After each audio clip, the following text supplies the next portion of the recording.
Sebelum kita masuk ke ceritanya, teman-teman tekan dulu tombol like video ini dan jangan lupa tekan juga tombol subscribe channel ini dan nyalakan juga lonceng notifikasinya agar tidak ketinggalan cerita-cerita baru dari channel ini.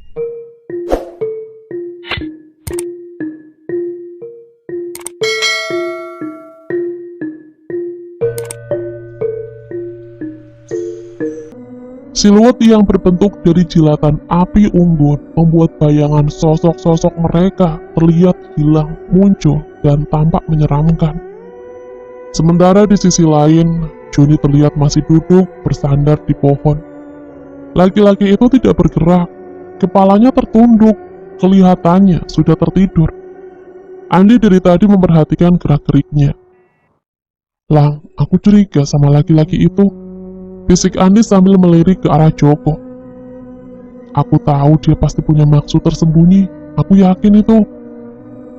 "Aku tahu," bisik Gilang. "Dia mungkin mau memanfaatkan kita untuk tujuan tertentu. Maka dari itu kita juga harus bisa memanfaatkan dia untuk menemukan Ica."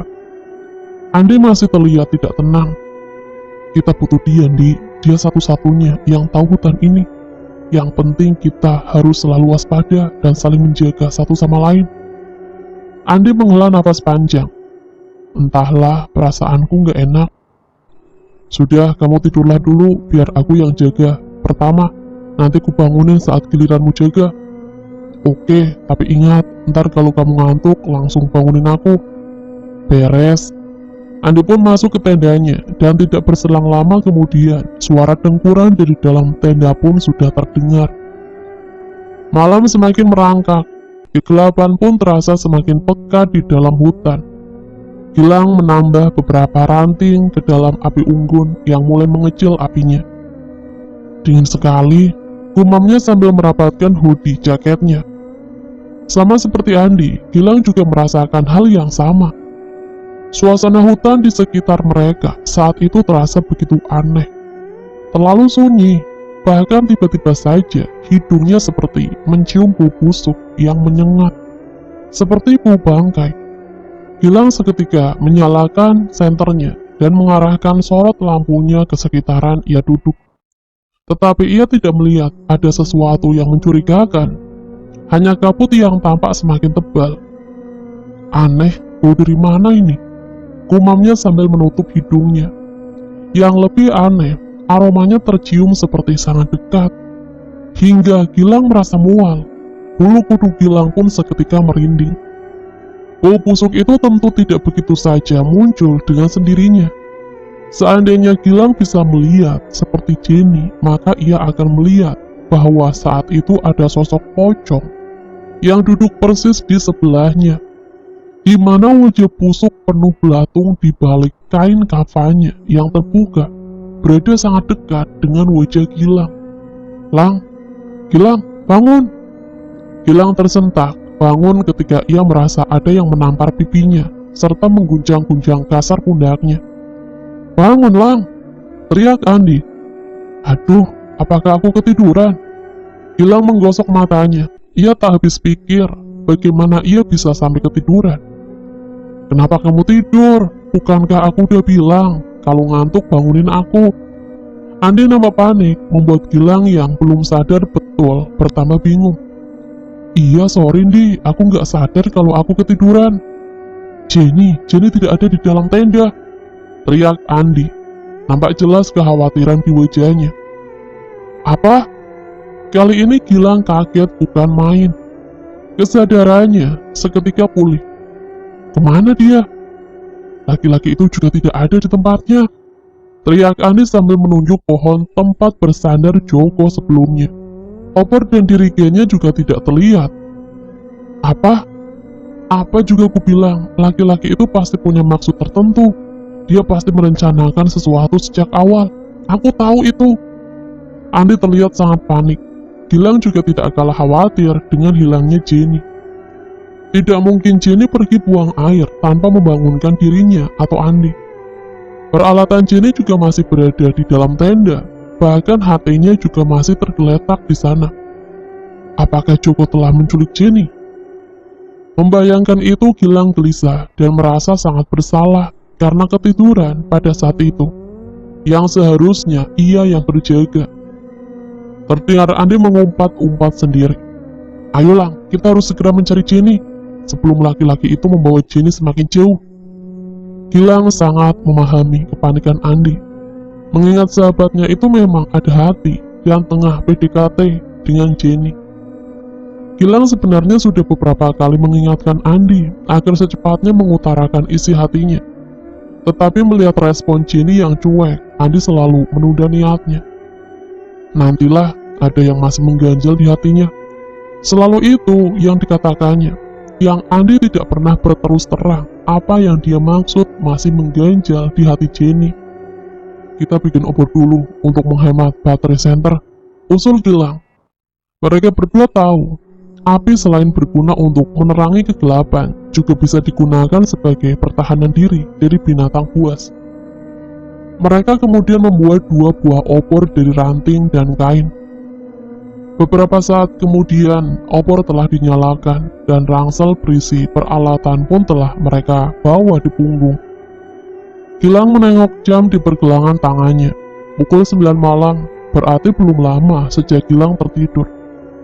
Kelihatannya mereka belum jauh, kita pasti bisa mengejarnya, ujar Gilang sambil mematikan api unggun dengan sisa air dalam teko. Lewat sini Lang, seru Andi dari sisi timur. Gilang bergegas menghampiri. Ini jejak mereka. Andi menunjukkan patahan ranting bekas tebasan parang. Mereka ke arah sana. Ayo. Mereka berdua lalu menerobos hutan, menyusul mengikuti jejak-jejak yang ditinggalkan Joko dan Jenny yang mereka temukan. Firman tersentak bangun, keringat dingin terasa membasahi punggungnya. Mimpi buruk itu datang lagi. Rupanya ia ketiduran sambil duduk di belakang meja. Nafasnya naik turun dengan cepat. Ditengoknya jam di atas meja, pukul 9 malam. Dibakarnya sebatang rokok untuk mereda kegelisahan yang masih bercokol di hatinya. Entah sudah berapa batang ia habiskan hari itu. Utung sisa rokoknya terlihat nampak di asbak. Tiba-tiba terdengar ada yang mengetuk pintu kamar kosnya. Diikuti suara yang sangat ia kenal memanggil namanya. Firman, tolong buka pintunya. Itu suara Indah, pacarnya. Firman enggan berjalan, masih terus menghisap rokoknya. Pikirannya saat itu kosong. Tetapi ketukan di pintu bertambah keras. Firman, aku tahu kamu di dalam, seru Indah dari balik pintu. Buka pintunya sayang. Firman mematikan rokoknya, lalu berjalan kontai melangkah membukakan pintu. Ya ampun sayang, kamu kenapa? Udah 3 hari ini kamu nggak ke kampus. Aku chat nggak dibalas, aku telepon juga nggak diangkat. Duh, kamu ini bikin aku sangat khawatir. Cerocos Indah begitu melihat Firman muncul dari balik pintu. Ya Allah, kamu sangat pucat. Kamu sakit. Indah meraba kening Firman, lalu kedua pipinya. Badanmu dingin, ayo biar aku bikin yang teh hangat. Indah bergegas masuk. Lagi-lagi mulutnya tidak bisa diam melihat keadaan kamar Firman. Astagfirullahaladzim, ya Allah, kamar bisa berantakan gini. Apa aja yang kamu lakuin di kamar sayang? Indah terus mengomel sambil memunguti beberapa barang yang berserakan di lantai. Firman tidak merespon. Faktanya ia bahkan hampir tidak melakukan apapun selama seminggu terakhir ini. Firman seperti linglung, tatapannya sayu. Omelan Indah mulai tidak jelas terdengar di telinganya. Setelah menutup pintu, Firman berjalan kontai menuju ke dapur kecil di kamarnya. Indah yang masih mengomel, merasa aneh. Firman tidak sedikit pun menanggapi. Ia lalu menyusul ke dapur. Sayang, kamu ngapain di situ? Indah heran melihat Firman hanya berdiri mematung, membelakanginya. Hati-hati Indah kembali memanggilnya. Sayang, betapa terkejutnya Indah ketika Firman berbalik menghadapnya. Tangan cowok itu sudah menggenggam sebilah pisau yang ditempelkan di lehernya sendiri. Sayang, apa yang kamu lakukan? Detik berikutnya, Indah hanya bisa menjerit-jerit histeris, melihat dengan mata kepalanya sendiri. Firman, cowok yang dikenalnya selama ini periang, ramah, suka menolong, dan mempunyai semangat hidup tinggi, perlahan mulai menggorok lehernya sendiri. Suara lolongan anjing terdengar lagi, bersaut-sautan memecah keheningan hutan. Kali ini suaranya terdengar lebih dekat. Khawatir berpapasan dengan binatang buas yang suka mencari mangsa di malam hari. Secara berkelompok itu, Andi dan Gilang mempercepat langkah. Gilang agak kepayahan mengikuti Andi. Paha kirinya yang belum pulih benar mulai terasa ngilu. Ia berjalan agak terseok di belakang Andi. Tiba-tiba Andi menghentikan langkah. Ia seperti mencari-cari sesuatu dengan obor di tangannya. Sialan, jejaknya hilang. Saat Andi sibuk mencari jejak Joko, Gilang memanfaatkan waktu untuk beristirahat sejenak. Bersandar pada sebuah pohon sambil mengurut perlahan paha kirinya. Pada saat itulah ia mendengar sesuatu. Seperti langkah-langkah kecil berlarian di sekitar mereka. Tetapi terdengar berbeda dengan suara langkah kaki orang. Gilang mengawasi sekitar. Tidak terlihat apapun, hanya ada kegelapan berselimutkan kabut yang mencekam. Gilang berjalan beberapa langkah mendekat. Dengan obor di tangannya, ia mencoba melihat lebih jelas. Ada sesuatu terlihat di kegelapan di antara pepohonan di sekitar Gilang berdiri. Cahaya dari jilatan api obor memantulkan titik-titik kecil yang terlihat bersinar. Ketika lebih diperhatikan, titik-titik bersinar itu berpasang-pasangan dan bergerak-gerak. Dek, Gilang tercekat. Itu adalah pantulan berpasang-pasang mata. Entah ada berapa jumlahnya. Di, Andi, teriak Gilang dengan suara berbisik dan tertahan. Mereka datang. Siapa? Belum sempat Gilang menjawab, sesuatu menerjang ke arah Gilang. Gilang refleks mengayunkan obor kuat-kuat ke depan sambil menghindar. Api obor sempat mengenai sosok yang menyerangnya, yang lantas berlari agak menjauh. Andi mengumpat, panik ketika melihat sosok yang baru saja menyerang Gilang. Itu seekor anjing hutan. Buruan Di, tentukan arahnya kemana? Teriak Gilang sambil mengibas-ibaskan obor dan mundur beberapa langkah. Andi benci dihadapkan pada situasi terjepit. Tetapi apapun itu, ia harus segera menemukan jejak yang dilewati Joko dan Jenny. Harus secepatnya. Sementara itu Gilang masih berusaha menghalau kawanan anjing hutan yang perlahan mulai berani mendekat. Mereka bermunculan dari kegelapan hutan dengan moncong-moncong berliur memperlihatkan taring-taringnya yang mengerikan.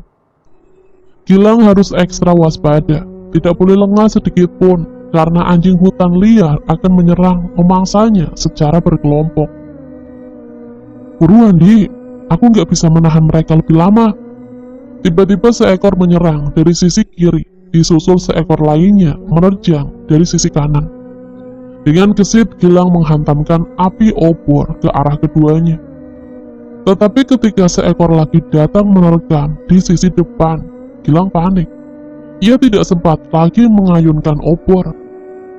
Beruntung Andi cepat bertindak, anjing liar itu terjungkal terkena hantaman keras obor Andi. Ayo, jejaknya udah kutemukan. Bergegas mereka berdua lalu beranjak pergi menyusuri jejak Joko kembali. Meski mereka tetap harus waspada terhadap serangan dari binatang-binatang buas itu, yang tidak ingin kehilangan mangsanya dan terus mengikuti. Cepatlah! Gilang berusaha sekuat tenaga menyusul Andi yang semakin jauh. Jalannya agak terseok karena kaki kirinya terasa kaku dan tulang paha kirinya yang retak semakin terasa ngilu. Anjing-anjing hutan mulai mengincar Gilang yang tertinggal di belakang. Mereka bergerak, menyebar, mengepung Gilang. Mereka masih menjaga jarak karena obor yang dibawa Gilang. Anjing-anjing liar itu hanya menunggu kesempatan di saat korbannya lengah. Pergi! Pergi! Hei! Pergi! Teriak Gilang sambil mengibas-ngibaskan obor ke arah anjing-anjing di belakangnya. Nampak anjing-anjing liar itu tidak terlalu takut dengan obor di tangan Gilang. Karena mereka melihat calon mangsanya sedang terluka. Mereka pun mulai merangsek maju. Kesempatan itu akhirnya datang. Gilang yang panik terperosok jatuh. Kakinya tersandung akar pohon yang melintang. Gilang mengerang sekuatnya, menahan sakit yang teramat sangat di paha kirinya. Sementara di depan, Andi sudah tidak terlihat lagi. Kini hanya tinggal Gilang yang terluka dan anjing-anjing hutan yang kelaparan. Jenny terkejut ketika terbangun menyadari mulutnya tersumpal kain yang diikat ke belakang kepalanya. Demikian juga tangan dan kakinya terikat kuat hingga ia tidak mampu bergerak maupun berteriak. "Di mana aku? Kenapa aku terikat gini?" teriak Jenny dalam hati. Bola matanya bergerak-gerak menyusuri sekitar tempat ia berada saat ini. Tampaknya ada pantulan cahaya dari api unggun atau api obor di dekat Jenny tergeletak. Karena Jenny bisa melihat bayangan jelatan apinya. Jenny tidak ingat kenapa ia bisa berada di tengah hutan dan tergeletak di atas tanah. Ingatannya berakhir, ia tengah berada di dalam tenda, mencoba untuk tidur dan berusaha sebisa mungkin mengabaikan bayangan sosok-sosok menyeramkan yang berdiri di sekitar tendanya. Matanya sulit terpejam waktu itu, tetapi beberapa saat kemudian, entah kenapa tiba-tiba ia merasa sangat mengantuk. Selanjutnya ia tidak ingat lagi. Jenny mulai tersadar ketika merasakan ada yang meletakkan tubuhnya di atas tanah. Jenny meronta, mencoba melepaskan ikatan di tangan dan kakinya, tetapi gagal. Ikatannya terlalu kuat. Sudah bangun rupanya. Terdengar suara laki-laki di sisi atasnya. Jenny mendongak. Dalam keremangan cahaya jilatan api, ia melihat seseorang duduk tidak jauh dari posisinya. Jenny tercekat, laki-laki itu adalah Joko. Apakah Joko yang telah mengikat dan membawanya sampai ke sini? Jenny kembali meronta, berusaha melepaskan ikatannya, tetapi hasilnya sama saja. Bahkan ikatannya tidak melonggar sedikit pun. "Maaf, aku terpaksa membawamu," ujar Joko seraya bangkit dan berpindah jongkok di depan Jenny. Kali ini Jenny bisa melihat Joko lebih jelas. Jenny meronta, Jenny protes. Tetapi mulutnya yang terikat tidak bisa mengeluarkan kalimat dengan jelas. Joko tidak bergeming, tidak pula berniat membuka ikatan di mulut Jenny. Setelah menghela nafas dalam, Joko kembali berujar, "Tidak ada cara lain. Kamu harus menolongku, mengembalikan Minah dan anakku." Jenny terkejut, apa maksudnya? Dan bagaimana aku bisa menolong, sedangkan kedua tangan dan kakiku kau ikat begini? Jenny bergumam tidak jelas yang keluar dari mulut Jenny. Jono tidak paham apa yang diucapkan Jenny, tetapi tidak juga laki-laki itu membuka ikatan di mulut gadis itu. "Sudah, nanti kamu bakal tahu sendiri." Jenny berontak ketika Jono mendekatinya, lalu mengangkat tubuhnya yang terikat tak berdaya, dan memanggul di pundaknya. "Lepaskan aku! Lepaskan aku!" Joko tak bergeming, diambilnya dirigen dan obor dengan satu tangan. Sementara, tangan lainnya memegang tubuh Jenny. Laki-laki itu nampaknya tak mengalami kesulitan memanggul Jenny meskipun harus berjalan menerobos hutan. Di tengah perjalanan, mendadak suasana berubah singgup. Hawa lebih dingin, tetapi terasa pengap. Kabut pun nampak lebih pekat dari sebelumnya. Jenny merasakan pula energi yang lebih kuat di sekitarnya, tapi energi negatif yang lebih mendominasi. Jenny gelisah. Belum pernah ia merasakan energi seperti yang ia rasakan saat ini sebelumnya. Energi negatifnya terlalu pekat, itu yang menyebabkan hawanya terasa singgup. Berdasarkan pengalamannya berinteraksi dengan energi gaib, energi negatif yang terlalu kuat sebaiknya dihindari, karena bisa sangat membahayakan. Dan apa yang dihadapi Jenny saat ini membuat Jenny sangat cemas. Bukannya menjauhi, Joko malah membawa mereka masuk. "Lepaskan aku! Lepaskan aku!" Jenny kembali berontak. "Tenanglah, tidak lama lagi kita akan sampai," ujar Joko tanpa menghentikan langkahnya. Joko baru berhenti ketika mereka sampai di suatu tempat di lereng bukit. Tubuh Jenny diletakkan di atas tanah. Saat itulah Jenny melihat sebuah pondok kecil. Terlihat suram, di tengah kegelapan berselimutkan kabut. Jenny terkejut, perasaannya gelisah. Apa maksud Joko membawanya ke pondok kecil di tengah hutan? Apa yang hendak dilakukannya? Bagaimana kalau dia berniat jahat? Memikirkan hal itu, Jenny kembali berontak, mencoba melepaskan diri dari ikatan tali di tangan dan kakinya. Gadis itu panik, berteriak, meski hanya gumaman yang keluar dari mulutnya yang terikat. "Diam!" herdik Joko yang nampak emosi sambil mengeluarkan parang dari sarungnya. Jenny sontak terdiam, khawatir Joko bertindak nekat. Saat ini Jenny hanya berharap Gilang dan Andi segera datang menolongnya. Di tengah ketakutan, Jenny tiba-tiba merasakan firasat buruk. Selalu berawal dengan kepala yang terasa pening dan jantung yang berdetak lebih cepat. Kemudian sekelebat peristiwa seakan terpampang di depan matanya. Peristiwa yang bahkan belum terjadi, tetapi dari pengalamannya selama ini, firasat itu akan terjadi dalam waktu dekat, dan yang membuat Jenny tercekat ketika kemudian menyadari bahwa Gilang yang muncul dalam penglihatannya. Gilang panik. Gilang mengibas-ngibaskan obor ke arah kawanan anjing hutan yang mulai merangsek maju. Hewan-hewan buas itu seperti tidak takut lagi dengan api obor yang dibawa Gilang. Mereka tahu saat ini mangsanya sendirian dan terluka. Sementara nyeri di paha kirinya yang menghebat membuat Gilang tidak mampu bangkit berdiri. Ia hanya bisa beringsut di tanah, mundur sambil terus mengibaskan obor untuk menghalau anjing-anjing yang terlihat mengerikan di bawah jilatan api obor. Gilang jelas kewalahan menghadapi kawanan anjing yang berjumlah lebih dari 5 ekor itu. Gilang hanya mencoba mengulur waktu sambil berpikir keras bagaimana caranya bisa selamat. Entah sampai kapan ia mampu bertahan, dan kini tubuhnya mulai melemah.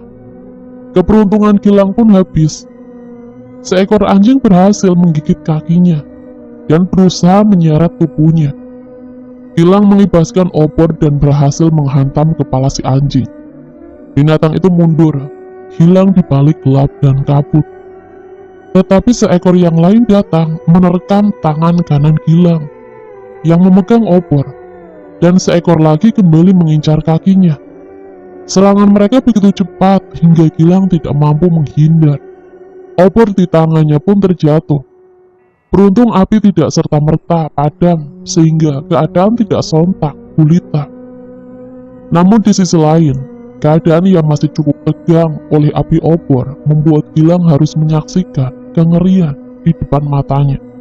Ketika binatang-binatang liar itu menggigit tangan dan kakinya, serta kembali menyeretnya, Gilang berontak sambil berteriak-teriak menahan gigitan taring-taring tajam berliur yang serasa menghujam hingga ke tulang. Apalagi ketika beberapa anjing lainnya ikut bergabung menarik Gilang. Saat Gilang mulai lelah dan pasrah, merasa nyawanya sudah berada di ujung tanduk, tiba-tiba Andi datang menolong. Dihantamnya anjing-anjing liar yang mengerubuti sahabatnya dengan obor, juga dengan tendangan hingga mereka kocar-kacir. Binatang-binatang itu tidak pergi jauh, mereka hanya menjaga jarak sambil mengawasi mangsanya. Pantulan sorot mata mereka terlihat seperti mata-mata iblis di tengah kegelapan hutan. "Ayolah, kita harus segera pergi." Gilang mengadu kepada Andi, bergegas membantunya berdiri. Ia buru-buru memapah Gilang yang terseok-seok menjauh dari tempat itu. Darah yang mengucur dari luka-luka bekas gigitan di tangan dan di kaki terasa ngilu. Belum lagi retak tulang kaki kirinya yang belum pulih benar. Kembali cedera semakin membuat Gilang kepayahan dan terkuras tenaganya. Hingga akhirnya Gilang kembali terjatuh. Di belakang mereka, sosok-sosok liar dan buas bergerak mendekat. Sosok perempuan menyeramkan tiba-tiba muncul di belakang Gilang, menyeruak dari balik kabut pekat. Wujud perempuan berwajah pucat dengan seringai bibirnya yang mendirikan bulu kuduk itu tidak terlihat seluruhnya. hanya kepalanya, dengan rambutnya yang tergerai dengan panjang, dan sebagian tubuhnya. Sementara sisanya hanya berwujud kabut. Gilang nampaknya tidak menyadari bahaya yang tengah mengancam. Dan entah bagaimana, tiba-tiba saja seutas tali muncul, bergerak sendiri melingkar di leher Gilang, sampai akhirnya menjerat kuat. Saat sadar, semua sudah terlambat. Tali itu telah menarik kuat tubuh Gilang hingga menggantung di dahan pohon. Tidak! Jenny menjerit histeris melihat Gilang menggantung sekarat. Tetapi anehnya ia tidak bisa menggerakkan kedua kakinya. Beberapa detik kemudian kilasan peristiwa yang nampak di depan matanya musnah. Tidak terlihat lagi Gilang yang tergantung. Tidak terlihat pula perempuan dengan seringai mengerikan di belakang Gilang. Akan tetapi pohon dan pondok itu masih di sana. Jenny menggigil. Di tempat inilah peristiwa mengerikan itu akan terjadi. Dan di pohon besar yang tumbuh di depan pondok itulah tubuh Gilang akan tergantung. Gamang antara berharap Gilang dan Andi segera datang menolongnya. Tetapi di sisi lain Jenny tidak ingin Gilang celaka. "Lastri!" Teriakan Joko yang tiba-tiba sontak mengagetkan Jenny. Menggema di tengah sunyi hutan yang mencekam. Siapa Lastri? Apakah ada seseorang tinggal di dalam pondok gelap itu? "Lastri, kembalikan Minah!" Teriak Joko yang berdiri menghadap ke arah pondok. Nafasnya naik turun dengan cepat, tetapi suaranya kemudian berangsur melemah. "Lastri, kembalikan Minah! Tolong Lastri, kembalikan istri dan anakku!" Suasana kembali senyap, tidak terdengar bunyi apapun. Sementara itu, Jenny yang berada sejengkal di samping kaki Joko berdiri, menunggu dengan was-was apa yang akan terjadi. Tubuhnya yang tiba-tiba menggigil masih tergeletak di atas tanah, dengan tangan dan kaki terikat. "Ini," Joko lalu menoleh menatap Jenny. "Ini, aku bawakan tumbal penggantinya." Jenny tercekat. Apa? Joko hendak menjadikanku tumbal sebagai pengganti istrinya. Tetapi tumbal untuk siapa? Siapa Lastri sebenarnya? Jadi ini maksud Joko mengantar mereka masuk ke hutan larangan, mencekik Jenny, kemudian membawanya ke pondok untuk dijadikan sebagai tumbal. Pantas saja. Sejak pertama kali melihat Jenny, tatapan Joko terlihat aneh, seperti ada maksud tersembunyi. "Lepaskan aku! Lepaskan aku!" Jenny kembali berontak, tapi dengan kata-kata yang tidak jelas karena mulut tersumpal. Lagi-lagi mulutnya yang tersumpal ikatan kain hanya bisa mengeluarkan suara gumaman yang tidak jelas. Joko tak menghiraukan, ia hanya ingin Minah dan bayi yang dikandungnya bisa kembali padanya dengan selamat. Meski harus mengorbankan nyawa orang lain, juga nyawanya sendiri. Joko yang masih kerabat keturunan dari Ki Wiguno, sedikit banyak masih mewarisi ilmunya. Karena itu ia tahu bahwa ada kemungkinan tawar-menawar tumbal selama masih sesama jenis dan usia yang kurang lebih sama. "Lastri!" Joko mulai hilang kesabaran. Joko sudah mempersiapkan usaha terakhir jika tawar-menawar tumbal itu sampai gagal. Ia akan membakar pondok itu dengan minyak dalam dirigen yang ia bawa. Kemudian gumpalan kabut pun mulai datang. Dan apa yang terjadi berikutnya membuat Jenny menggigil hebat. Seorang perempuan parubaya terlihat berjalan terkopoh-kopoh di jalanan dusun yang sepi. Wajahnya terlihat panik dan air mata jatuh membasahi pipinya yang mulai keriput. Perempuan berjarik itu tak mengindahkan larangan keluar rumah pada malam hari. Berbekal sebuah obor, ia berjalan menembus kegelapan dan kabut yang mencekam. Tidak ada warga lain yang ia temui di jalan. Di pos ronda pun sudah tidak ada lagi warga yang berani berjaga. Tetapi perempuan yang biasa dipanggil Yudarti tidak peduli. Malam itu juga ia harus menemui Ki Atmo. Tiba-tiba lolongan anjing mulai terdengar memecah kesunyian. Itu lolongan yang kesekian. Suara lolongan anjing itulah yang membuat Yudarti semakin cemas dan panik. Ia sangat mengkhawatirkan keselamatan anaknya yang sampai saat ini belum kembali. Teman-teman, sekian untuk cerita kali ini. Bagaimana menurut kalian tentang kisah ini? Tulis komentar kalian di kolom komentar. Dan bagi teman-teman yang baru bergabung, jangan lupa untuk like, komen, share, serta subscribe channel ini. Dan nantikan kisah-kisah horor lainnya. Wassalamualaikum warahmatullahi wabarakatuh.